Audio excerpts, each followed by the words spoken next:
Yo, what's up, brothers? It's your boy, BC Bator. And I want to start off this episode of the Bait Escape saying thank you for hanging in there. I know this episode was to come out last week, but I had some technical difficulties and I thought I lost this episode. And lucky for me, I was able to recover it, which is really great because it's a fun one.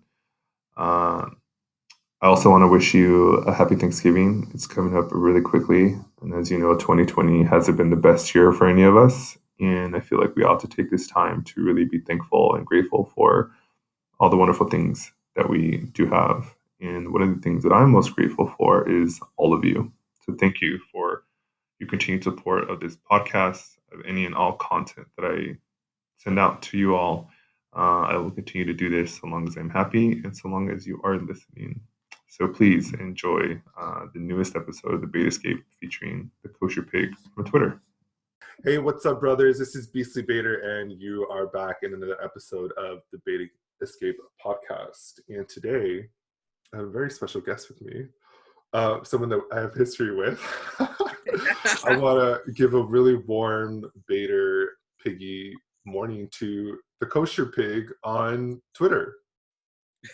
Good morning. Good Thank morning. you for having me. Of course, I'm so happy that you're able to make this conversation with me. So your handle on Twitter is at the _kosher_pig. And Correct. Your name is Kosher Pig. Very cool. So we were just talking this morning about how we know each other. Do you want to tell that story, or should I? Or do we not want to talk about that? Well, I mean, it's how most gay guys kind of know each other these days. That's 5 years ago, I think, I was walking home from work in Brooklyn, hoping to blow someone on the way home, and you were that lucky guy.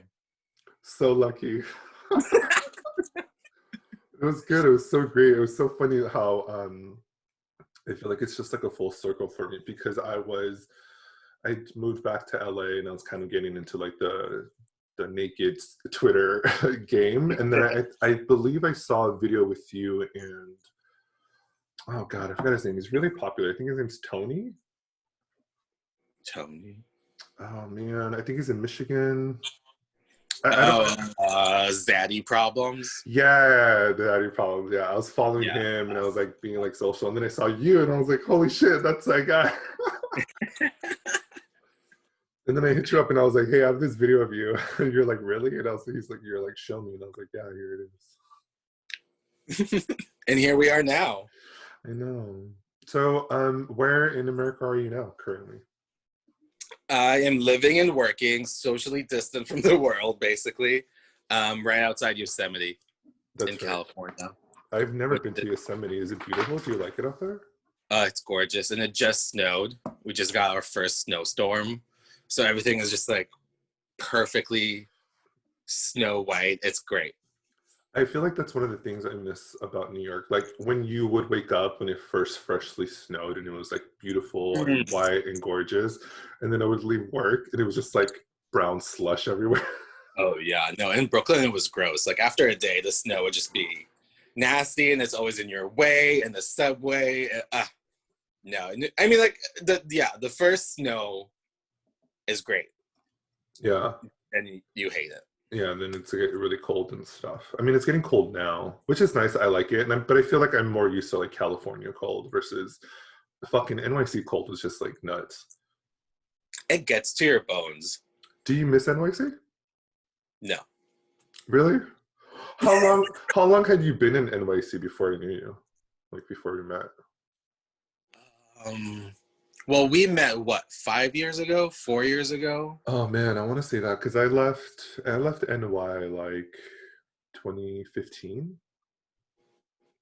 15. Okay. So yeah. So it's probably that year that I left, or maybe yeah. Well, I lived in New York almost 10 years, like 9 years. Oh wow, okay, that's a long time. Yeah. Especially for New York, because I feel like New York time is like compacted somehow. It feels so much shorter than what it actually is. 100%. Yeah, no, I spent the vast majority of my 20s in New York. Yeah. The night I turned 30, I decided that it's time to move on. and spend my 30s elsewhere. And I'm super happy about it. Don't miss it. Don't want it right now again. Yeah, what's life been like for you since we've last chatted? Like what's the adventure like for you? I mean, leaving New York was started as a 3-month road trip to California, That's cool. but that morphed into almost 2 years of a road trip That's fucking cool. Where'd you go in those 2 years? everywhere. I That's bought a car leaving New York. I was just like, all right, I'm gonna slowly drive to California, see what I see, stop on the way, visit some friends, suck some dicks. And it that's just became beautiful. too much fun to stop. Basically, I got to my destination 3 times Mm. and just kept going. Mm-hmm. And eventually the one thing that stopped me was obviously COVID. Yeah. Um, when did you start like your Twitter and stuff? I feel like maybe that was like the beginnings of your road tripping to document all that No, stuff. Twitter's the beginning of my professional porn career, or Yeah. that move. Yeah. Well, so okay, so that ties again to leaving New York. Mhm. I was very, very broke, needing to pay a lot of rent money, which I could not get usually. Mhm. So I started doing porn, professional porn, which was not for me. Mhm. But a co-star of mine was like, if you want to get big in this industry, you need Twitter. Mm. That's where professional porn lived. Tumblr was still like the big amateur site. Twitter was very much professional and a lot of straights mostly. Yeah. But they were like, if you want to get big, you need studios to notice you. You need a following. Start a Twitter, and from there it kind of rolls on. Mm. So I started a Twitter, and it was fine, I guess. I obviously enjoy the likes and the retweets and all that. It's superficial and silly, but it's a feel good, you know. Yeah, definitely. Well, I feel like when we met, I feel like you had that kind of like that fun sexual energy. So when I did discover you on Twitter, like it wasn't that big of a shock to me. I was just like, oh yeah, I could see him doing this because when we did hook up, like you just had that fun energy around you. Yeah, and like that's why it was easy for me to get into professional porn. I was Mhm. already kind of doing nightlife and naked stuff, and my face was out there and I was out there, Yeah, especially living in Brooklyn in that gay bubble that a lot of us were in. totally. Sex videos were almost like a currency to communicate with others. You had to show and they would show. It was just like, it was you, not that you needed it, but it wasn't out of the ordinary. And for me, it was fun. I was always down to make a video, to take a picture, especially if it's cool, especially if it's interesting. And yeah, so the transition to porn and to Twitter and to amateur porn and on OnlyFans and all that was kind of easy. Yeah, is that something that you're still continuing to do to this day? The OnlyFans is up, but it's open and free, and Okay. I don't update much Mhm. anymore. Mostly because since COVID and moving out to Yosemite area, I just don't have as many sexual partners as I usually have. Yeah, I feel like that's happened Um, to a lot of people these days. yeah, Sucks. and that's totally fine, and I'm okay with it, and I'm excited for this new life chapter. But since I'm not uploading, I don't feel like charging, so it's Mm. just open, and people who want to masturbate can go at it. Well, as baiter, as my fellow baiters, we thank you. Yeah, you're welcome. We love porn. Right, and me too, and like I love porn. I was excited to be part of porn, so I'm Yeah. happy to give it. I don't think it. I I think the monetization and commoditization of porn is kind of unfortunate. Yeah. I feel like also too, like it's so saturated. Yeah, Which has like advantages and disadvantages. So for example, if you're trying to get into the game and like be like, hey, I love to show off, I think I'm really sexy, there's a market for anyone to do what they need to do.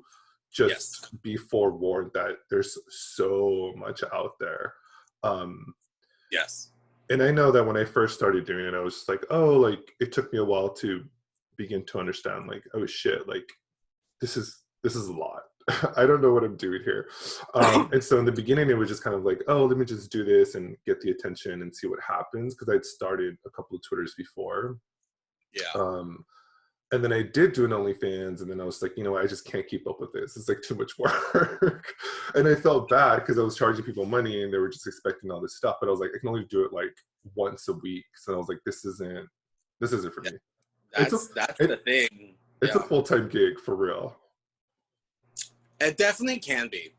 For me, when I was on the road trip, I didn't have a 9 to 5 or Monday to Friday.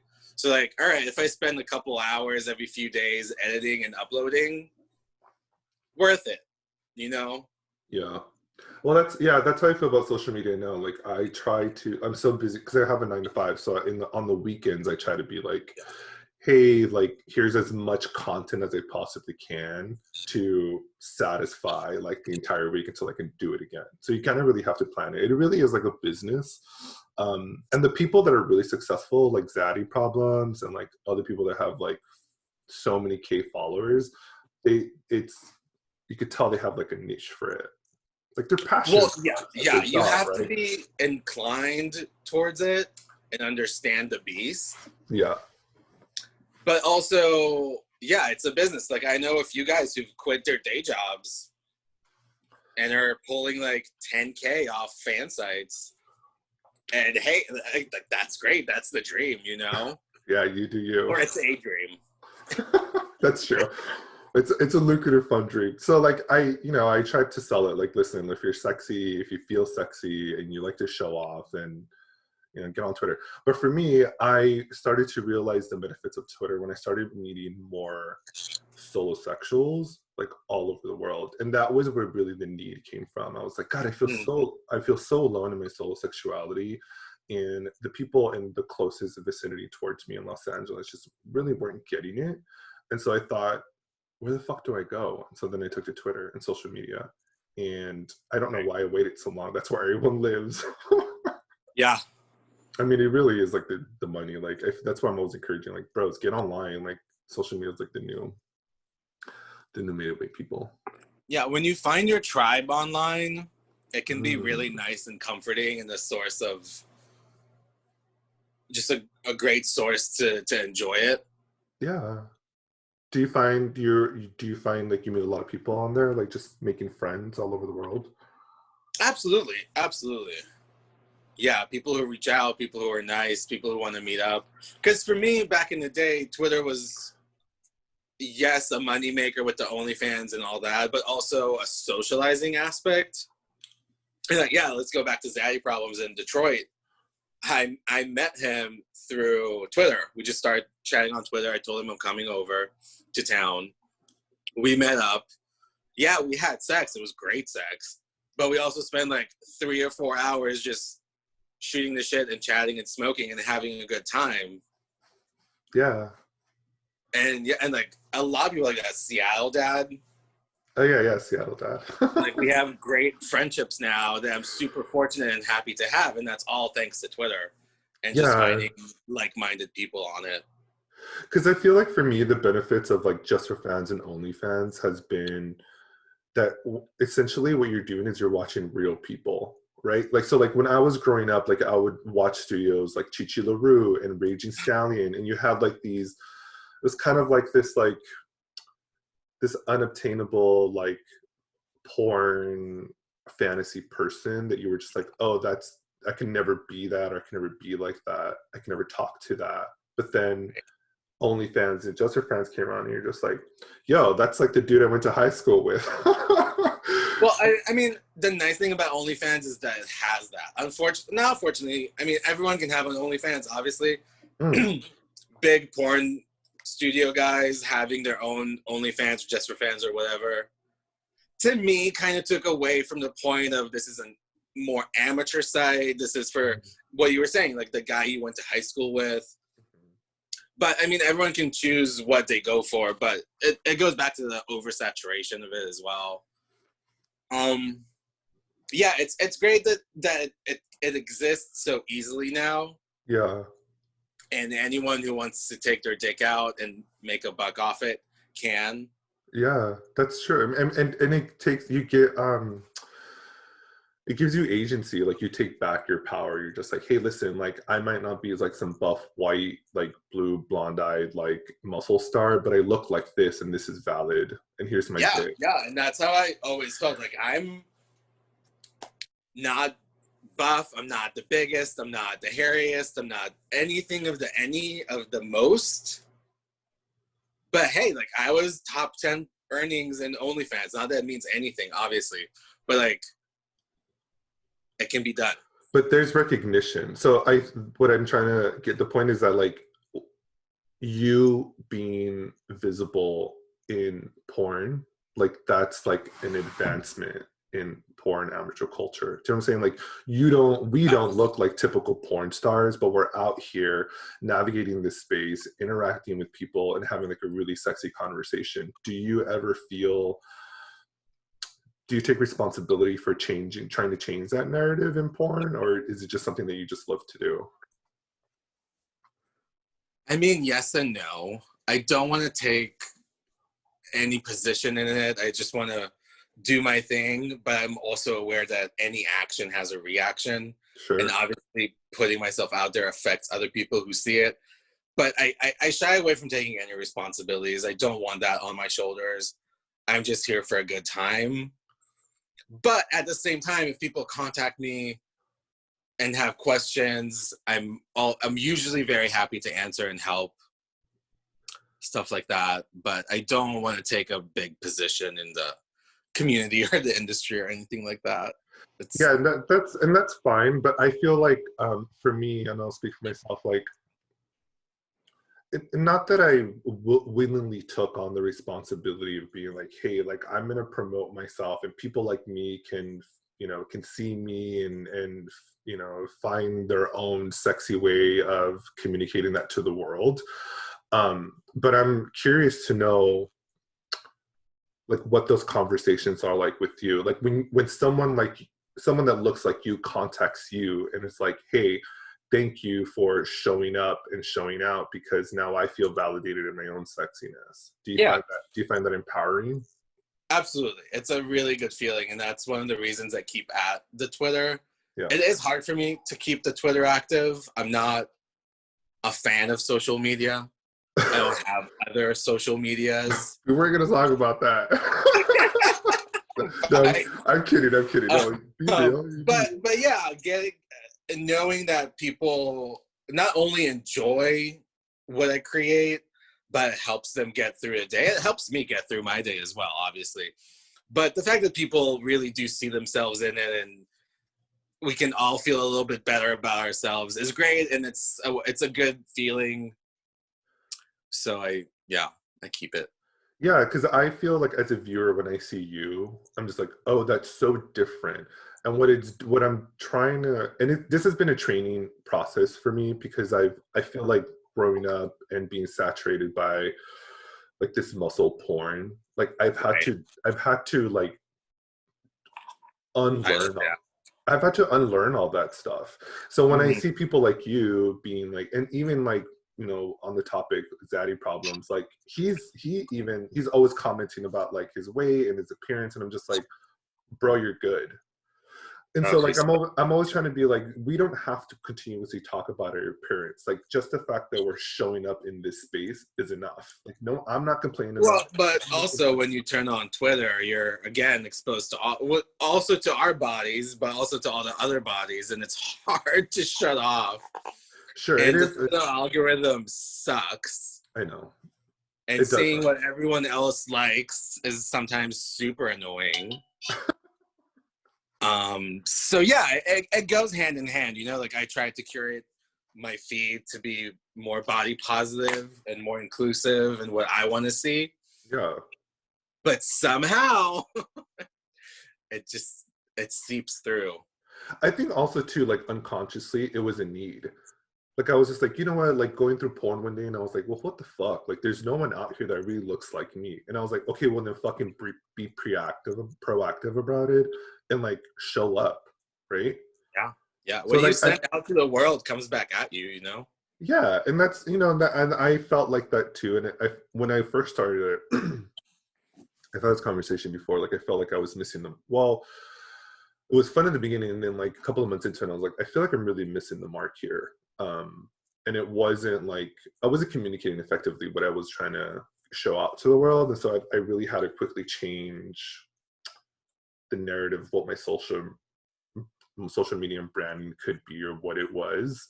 And now I feel like I'm in a much better place because I feel like I'm being more sex positive because I don't call myself a porn star, I call myself a sex content creator, which feels more in line and authentic to me.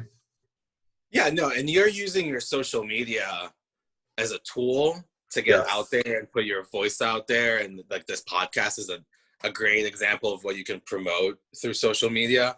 Yeah. For me, social media was advertisements for OnlyFans. Yeah. On the road trip, it was a big part of my monthly income, so I relied on it. Yeah. And it was fun.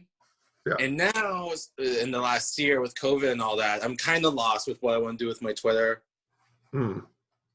So I'm not as active. Like I don't have the app on my phone. I only go through the browser. Okay. It helps kind of limit my time on it. I'm still soul searching on what I want to do with it and where I want to go with it. Yeah. I mean, also too, like I don't feel like we need to have the pressure of it. I mean, I feel like it constantly changes, and it can be whatever you need it to be at a certain point. Like you don't always have to. You don't always have to be a porn star. You can be like, you can do like sex artwork and like sex writing, and that's how I feel like that's how I've taken the pressure off of myself. Like it just constantly changes. I change every day, so like my work and my social media can change constantly too. Yeah, and I'm in the past I would not post anything that's not porn. Okay. And now I'm getting very comfortable and I'm excited to post raccoon pictures and this raccoon page I follow is the best. So I just like that. Or leftist politics here and there, which I'm always amazed at whatever I post that gets political. Yeah. I will lose followers constantly for it. Which is fine. Which is fine. I'm like, if you don't want it, don't be here. I get it. If you just want porn, which is what a lot of people want with their alt accounts and all that, cool, get it. But this is my only account, so it's a lot more than just porn. Yeah, for sure. So, well, let me ask you that. Like, how are you doing? How are you keeping sane and healthy during time of COVID? What's your process? I masturbate a lot. Yes. Now we're getting to the real good stuff. I love masturbation. When I got the stimulus check back in April or whatever it was, Yeah. I got my first vibrator. Yes. And I went all out. I got two of them together, the Hush and Lush by Lovins, the remote controlled ones. Yeah, I think I want to get me one of those. They were one of the best investments I made in a long time. Well, that's really good. I mean, it's difficult to be close to COVID, and I feel like I'm not going to call it a blessing, but I feel like COVID came like a really good time for me because it really has kept me more inward for sure. Like I was already on this like soul sexual journey of like, okay, like I love masturbation. I feel like I'm a soul sexual. I am a soul sexual. What does that mean to me? And then once I was able to really focus inward and discover and how that really resonates to me, I was then able to then give that information out. Hence this podcast. Yeah. Do you feel the same? Kind of, sort of. Yes. I mean, COVID is obviously a terrible time, but also brought a lot of good stuff and just allowed myself and others to reevaluate, check things, restart maybe, kind of pause and restart. For me, it's so interesting. masturbation used to be a failure, especially living in New York, where you can basically walk down the street and hook up with someone. Yeah. If I found myself jerking off to go to sleep, that meant I didn't get laid. Interesting. And not optimal. Like it was the last choice. It was the last choice. It was like, all right, no one's coming up. There are no options tonight. I guess I'll jerk off. Fine. It was obviously great. Like I do it a lot. Sure. But with COVID, all of a sudden it became the best option, the safe option, the preferred option. Yeah. And taking that and running with that has been a lot of fun. How have you been able to change the narrative? I don't think you consider masturbation a failure anymore, right? No, and like failure is an exaggeration. It's just like, no, I understand. Not the first choice of mine. Used to be not the first choice. Yeah. And now it's not. It's obviously the first choice. It's usually the only choice, but I'm happy with it. Yeah. You know. I feel like that takes practice. Yeah. Yeah.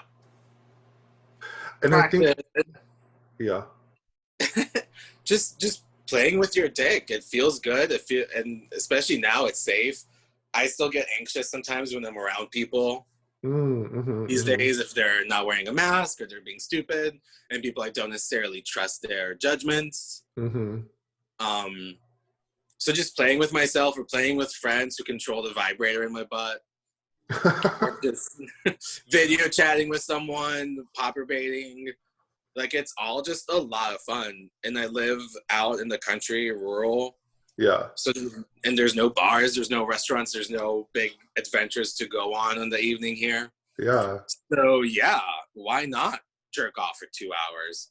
So how do you satisfy that need with someone else? Like, where do you find these other people to masturbate with? Say that again? How do you find these other men to masturbate with? What are your A lot outlets? through Twitter. Okay. Some just friends and people I know from life. Yeah. The Lovin's app can connect you with people. Oh, that's cool. Yeah, there's... So then are you comfortable adopting the identity as solosexual or bator? Do you feel that resonates with you? Not solosexual, no. Okay. Bator for sure. Though I don't necessarily like performing as a bator. I think I get a bit too self-conscious. Like just masturbating by yourself? Yeah, it's something that I was never fully comfortable at. Like for me, porn was my niche in porn, if you want to call it that, was blowjobs. Okay. And yeah, self-masturbation was just not necessarily what I wanted to put out there, what I felt comfortable putting out there, or what I wanted, honestly. So I just never really did. I here and there I posted stuff like that, obviously, but it's not my forte. Yeah. So now when I'm baiting, it's for myself. It's for my enjoyment. If a friend is playing with me, then it's fine, but it's not a performance. Got it. So when you go forth and have sex with, excuse me, other people, it's not primarily masturbation focused. Like you're into sex. Like you're down to fuck. Well, not even again, primarily blowjobs are what I want to do half the time. Yeah. I don't need anal necessarily. I prefer not going on anal sometimes, doing anal. So, but I have had jerk off sessions. I've actually had baiting people that I met up with who got slightly annoyed with me because I just wanted to suck their dick. Yeah, I always feel like that's a tricky thing. And I try respecting it, but I also know what I want, and I try expressing that. I'm happy to combine. But yeah, especially if I'm meeting up with someone, I'll usually need more than jerking off with him. What's that conversation like for you? Can I suck your dick? But I'm just curious to know, like, when you, I know there's a process. There's not just kind of like this thing that just, or maybe it just happens with you. I don't know. People are different. But for me, I typically, since I am soul sexual and I am a baiter, Yeah. I have to really communicate those things beforehand, because I think the assumption always is that there's going to be penetration sex involved, right? And there can be, it may not be anal, it could be oral, but I So think like, the way you are with solosexualism and baiter, mm, I'm with oral, I think, kind of mm, similar. yeah, And I need to clarify to guys that no, I don't want to get fucked. No, I don't want to fuck them. got it. I want to blow them. I don't necessarily want them to blow me. Yeah. I want to blow them. And yeah, that's sometimes a deal breaker. Yeah. Because that's not what they want. And then I don't want, like, if they don't want a blowjob and just a blowjob, I'm not going to meet up. So, when that's what I'm looking for. Yeah. Yeah, totally. That's you, a whole. Yeah, it's a conversation. Yeah. You have to have it to have good sex.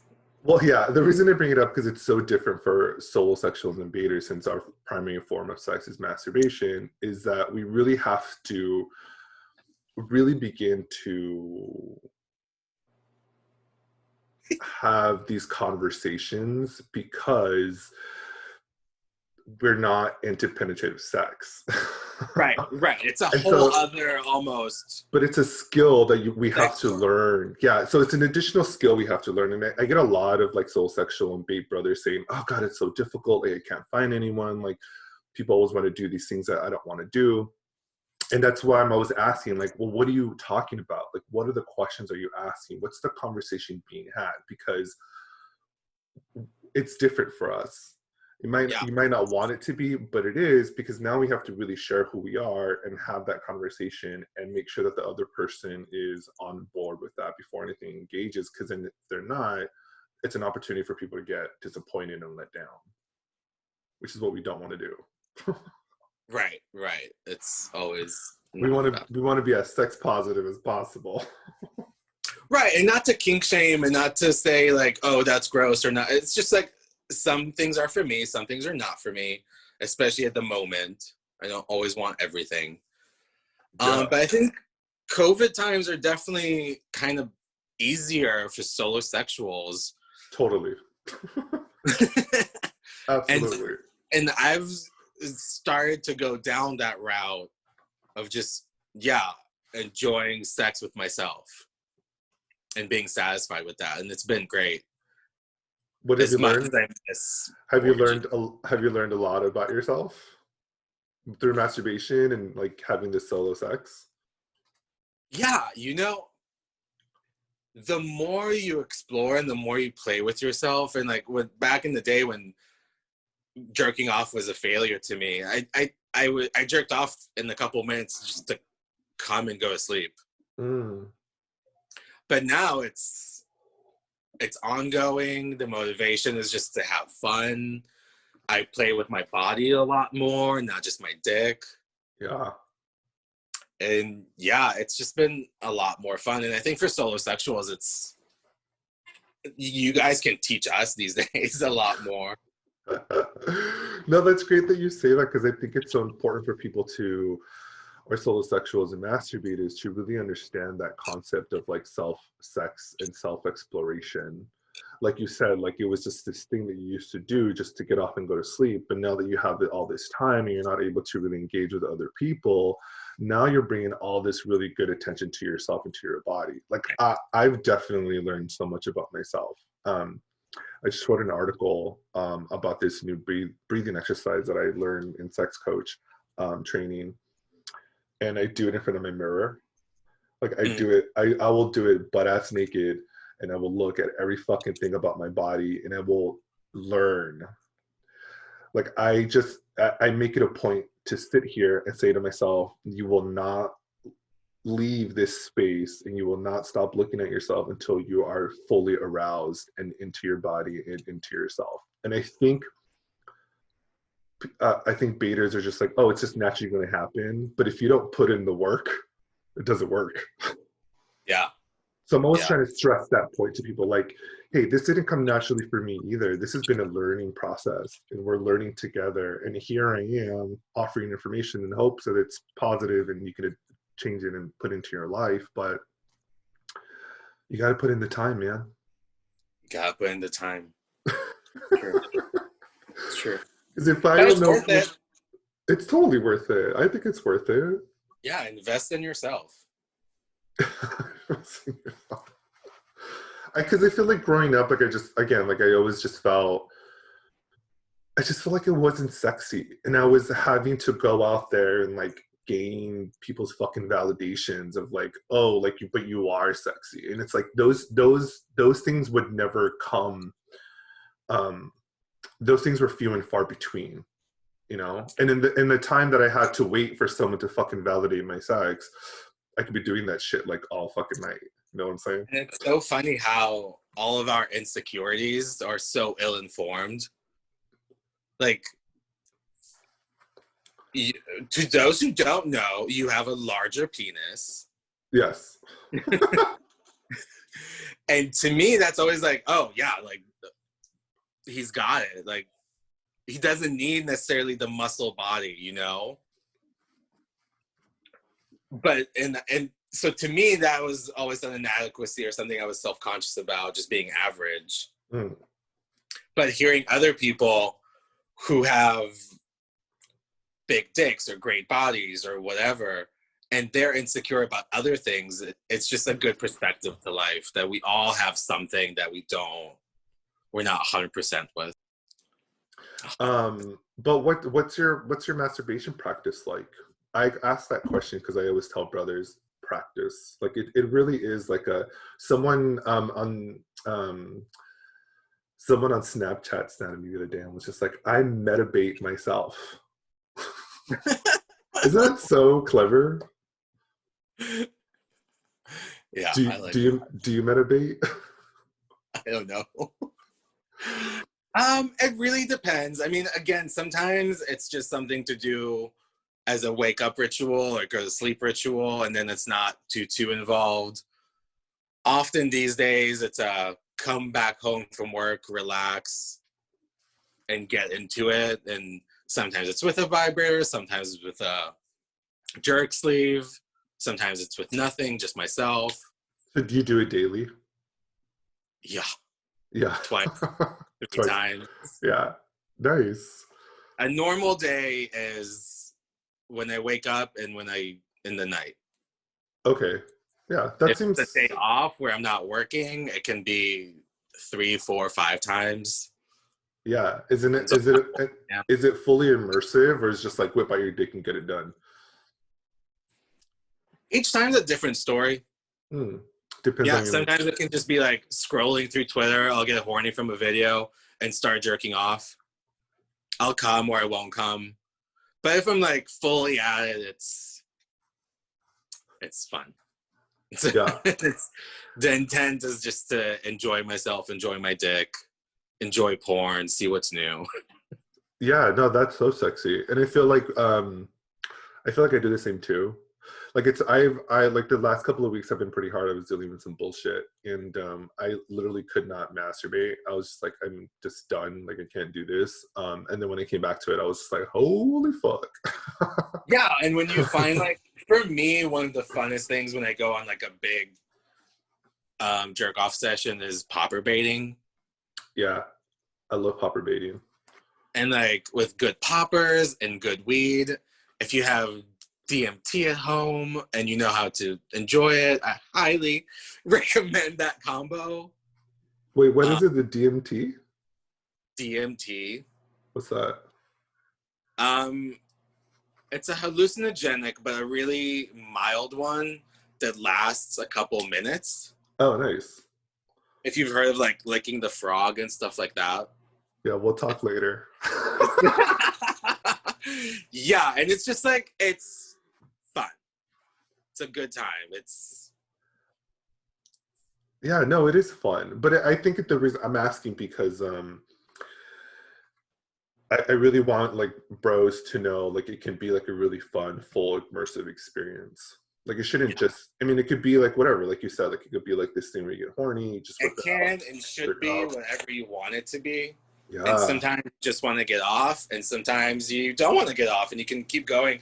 I've stopped in the middle and made a sandwich, watched an episode, went back to it. Like, fuck it. I'm not in a hurry. yeah, exactly. It's like it's your body. Like you have this dick attached to you, so you can basically just whip it out at any moment. Like you don't have to rely on other people to stimulate. You can just stimulate yourself. And I think that's always like the power I'm trying to communicate. I'm just like, bro, like I get it. You're fucking horny. Take care of Yeah. it now. Take care of it, dude. We're all Yeah. supporting you, bro. We're all rooting for you. Get it done. And it took COVID for me to really internalize that message. And that's great. Do you think that you'll keep up your bait practice after COVID's, well, hopefully when it's over, when we get a vaccine and we go back to more social life? I mean, I miss sucking dick. I miss gangbangs. I miss hanging out with dudes.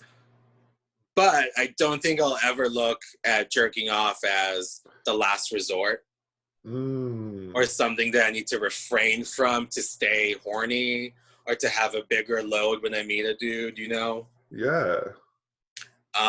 Yeah. If I want to do it, I'll do it. I don't need to have any hangups about it. Because now it's like part of the menu. Yeah. It's always been like the last page in small letters. Was it now like up by the appetizers? Oh yeah. Oh yeah.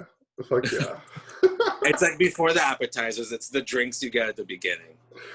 I love a good drink. Right. So you say like you're living in like a rural area. How like, and I see that you post on Twitter, you're always going like on these really great adventures outdoors and stuff and getting naked.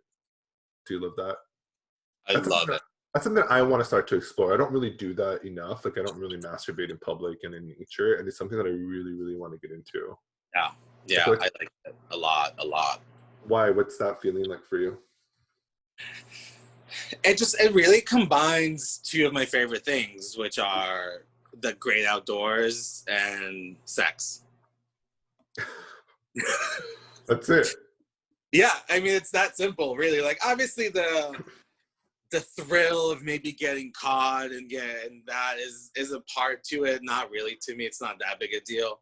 Yeah. It's just really enjoying these two awesome things that we can do together. Yeah. And if it's a great spot with a gorgeous view, with a great dick by me or my own dick, yeah, I'm gonna have fun. That's cool. I feel like in a respectable way, and I'm not gonna do it in front of like kids and families. I'll find a little waterfall to the side. I try being smart about that and like. Yeah, I mean, I always tell my brothers, I was like, hey, listen, if you're gonna go out and do some stuff, let's just use our best judgment. Yeah. You know, not everyone's willing and ready to see what we gotta display. You gotta like kind of choose and pick where you're gonna show all this stuff to. But yeah, and there've definitely been places that not been destroyed, but especially with the rise of OnlyFans and everyone making videos everywhere, people kind of push the boundaries sometimes and do things that they shouldn't maybe do in public in a very not safe place. Yeah. And if they get caught or when they get caught, it affects all of us. Yeah. Right? So there's some safer spaces and gay nude beaches around the country that you can get away with doing stuff in public if you keep it in a certain space. Yeah. You know, like behind that dune, behind that tree, behind that whatever, up the hedges. Yeah. And people spill out of that sometimes, and I'm just like, the last thing we need is more cops patrolling because some people complained that they saw two guys fucking. Yeah. You know, we all need to be a bit smarter about it. When they should be complaining about the guy and the girl fucking. No, I'm just kidding. Yeah, well, I mean, the gays are just more bold. Yeah, because, yeah. Because yeah. Because we are. I don't go. Yeah, I mean, I'm fine with that. I'm pretty proud of that. Yeah, no, it's yeah. Do you consider yourself gay? Yeah. I asked that question because I feel like I'm at a point in my life where like sexual orientation is kind of like fading for me. Like I don't really resonate with that title anymore because I interact a lot with a lot of bisexual and married straight um, baters. And so Yeah. I'm always just kind of, they're always asking me like, oh, are you into this or into that? And I'm just like, bro, I'm into whatever you're into. Like if it turns you on and I like it, I'm going to be turned on myself. Well, yeah, I can totally relate to that, but I still consider myself gay because I consider myself a man, a male, Sure. and I'm attracted to the male body in all its forms, regardless really of genitalia. Yeah. If it has hair on it, I'm into it usually.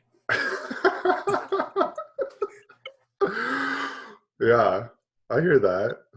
That's cool. I don't know. Yeah, It's just something that I'm like toying around with. I've gotten different responses from that conversation. It's kind of a heated topic, but I don't know. I kind of find that where I am right now. I mean, I do enjoy men. I enjoy dudes. Like I totally get off on it, but I don't know. I find myself being attracted to like a lot of street porn right now. It's good times.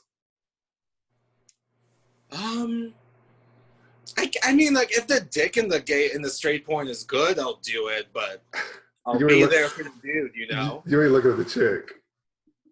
I won't look too much at the chick, no. That's cool. Unless if she has a nice jawline. No. Unless her contour is on point. You're like, yes, Yeah. bitch. Work that fucking look. No, I'm kidding. Maybe it's a hung drag queen. That could be fun. Oh, yeah, that'd be cool, too. I'd watch that. Yeah, what kind of porn are you into? All of it. Are you really? Mostly. Okay. Is there something that that you never really liked that you're into now? Maybe because you started watching more of it? Well, baiting, jerking off, watching other people jerk off. Yeah. Was always just not for me. Yeah. In terms of viewing porn. Yeah. But lately. Well, how's that changed? Yeah. How's that changed? It's all changed, and like going on chatterbait. Chat your bait. Chatterbait? Yeah. Chatterbait.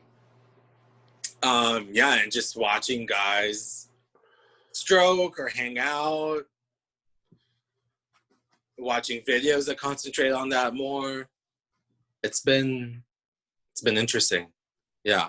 Porn taste definitely evolved. Yeah, that's good. I'm glad. Because I feel like but again, it was things that I had to like teach myself how to train myself to do. Like I was so caught up with like watching a certain type of porn, and then I was just like, well, why the fuck am I so involved in this fucking look or 100%. aesthetic? 100%. And what I found too by watching myself, I'm sure you do it too. Do you get off on watching yourself have sex? No. Really? I don't. Why is that? I find it kind of. It's not for me to watch myself. I don't know. That's so funny. I tell my friend, and she's like, "It's a little Norman Bates." Yeah, I mean, I don't know. I think for me personally, like watching myself is normalizing and empowering myself as a sexual human, which I could never do that to myself when I was in my early 20s, and I totally do it now because what I'm doing is like, oh, there's a guy that looks like me, that doesn't have the perfect body, that has hair on his body, that has stretch marks, that is hairy, that is like all these different things. I'm just like, oh, that's fucking sexy. So then when I look for my porn, I start to look for people that look like me because that turns me on now. Does that make sense? Yes, it does. And I kind of do the same. I just don't want to look at myself like that. I mean, like I do consider myself very sexual and very out there, and that's fine with me. Mm-hmm. But Yeah, no, I don't know, to sum it up, I don't jerk off to my own stuff. It's for others to enjoy. Yeah, that's cool. But I will seek out similar stuff, which is interesting, I guess. What do you mean similar stuff? Similar people, similar body types, Oh, people that look similar like you. attitude. Yeah. Yeah. Yeah, I do that too now. Um, I find myself like really, yeah, I find myself really gravitating more towards like amateur porn for sure. Like I'm a big Oh fan. I'm a yeah. huge fan of like OnlyFans and Just for Fans because people are just, again, people are taking back control and power and dictating what they themselves want to see. They're not waiting on someone to be like, oh yeah, you should be in porn. No, fuck you, bitch. Like if I want to be in porn, here's my dick. I love porn. Yeah, Yeah. absolutely. And then you just make it happen. Yeah. What's the future hold for you in terms of your porn career? Do you consider yourself still doing porn? Is that something you still want to do? No. No. Okay. That's cool. I mean, you're still I feel like you're still active on Twitter a little bit, right? I'm active on Twitter. It's mostly old pictures and videos because I don't really hook up these days a lot. Yeah. Or at all, mostly.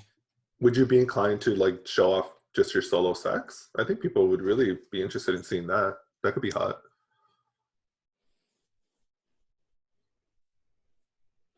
I think people I would want it for probably. Yeah.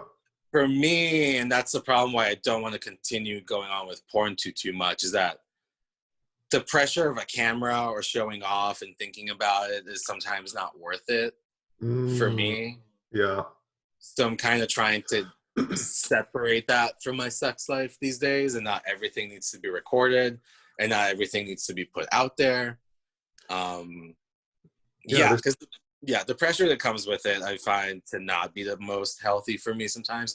And for partners, like guys I whip out the camera with, and they say they're okay with it, I obviously always ask. Mm-hmm. But sometimes it gets to their head and they can't stay hard, or they can't come, or they get too preoccupied with angles and you lose the moment. Yeah. So I'm definitely trying to just more enjoy my time, not put a camera in everything. I'd be more in the moment. Yeah, and there's plenty of porn out there without my own. Yeah, totally. I always stress that sometimes too. I'm just like, hey, sometimes it's just for you, man. Like I don't show all of my baiting, the things that I do online. Like I keep a lot of that stuff to myself because it makes me feel sexy. Yeah, no, I'll snap some pictures, or I love doing bounce live photos. Yeah, those When are cool. I date, that's always a good time. Sometimes I'll post it, sometimes not. Sometimes I'll share it with friends, sometimes I won't. Yeah. It's really whatever I want to make with it. But what the future holds for me is by time I'm 40, I want to have my own queer clothing optional campground. Whoa, that's cool. Yeah. So it'll be like a resort, like a hotel kind of thing? Less hotel, more campgrounds. So tents, RVs, some permanent buildings, but not much. Sick, like by a river or a lake. Yes, a body of water needs to happen. Yeah. A nice foresty area needs to be there for cruising. Yeah, and people could just like walk around naked in like Birkenstocks. Yeah. That's hot. I have this fantasy of like walking through the wilderness, either in flip-flops or Birkenstocks and just like going at it. There's something really sexy about like doing it in sandals in nature. Yeah, I mean, I love it. It's a lot. And like these places exist, these gay campgrounds around the country, and they're great. And I'm very fortunate to have visited a few. Yeah. And I want to keep doing it, and I want to have my own one day. So everyone should come. Well, I'm definitely going to be there. Yeah, you should come to Yosemite now. Yeah, I will. I'm going to make a trip out there for sure. Then you're going to show me around and we can go jerk off in the woods. Yes. Perfect. Can I suck your dick, though? Yes. Okay. All right. I mean, I really enjoyed this conversation. Thank you This so was much. great. Yeah, thank you so much for coming on the Bait Escape. I'm always looking for really fun, sexy brothers to come on here and share their experiences so other brothers can relate to it and we can all have like this community of like sex positivity within Yeah, masturbation and yeah. solo. Thank you for doing this. I think it's a really great service for the community. Oh, thanks so much. I really like it. I'm having a really great time. So as long as it keeps me happy, I'm gonna continue to do it for sure. Awesome. Awesome. Okay, cool. So thanks so much. Again, you can catch the Kosher Pig on Twitter, and your handle is The underscore kosher underscore pig. perfect. His kosher pig was taken, but he's a really nice dude. We actually follow each other. He lives in Israel, and we kind of keep in touch sometimes. I love it. I love your Twitter handle. I So, like it. It's a persona for sure. yeah, it's perfect. And you can follow me on social media. Again, my handle is Beastly Bader. Just look for it. You'll find it. Again, thanks so much, Kosher Pig, for joining me. And I'm going to see you on Twitter. And you'll see me in real life soon, eventually. Wear your mask. Perfect. I always will. All right, bros. See you later on the next episode. Bye.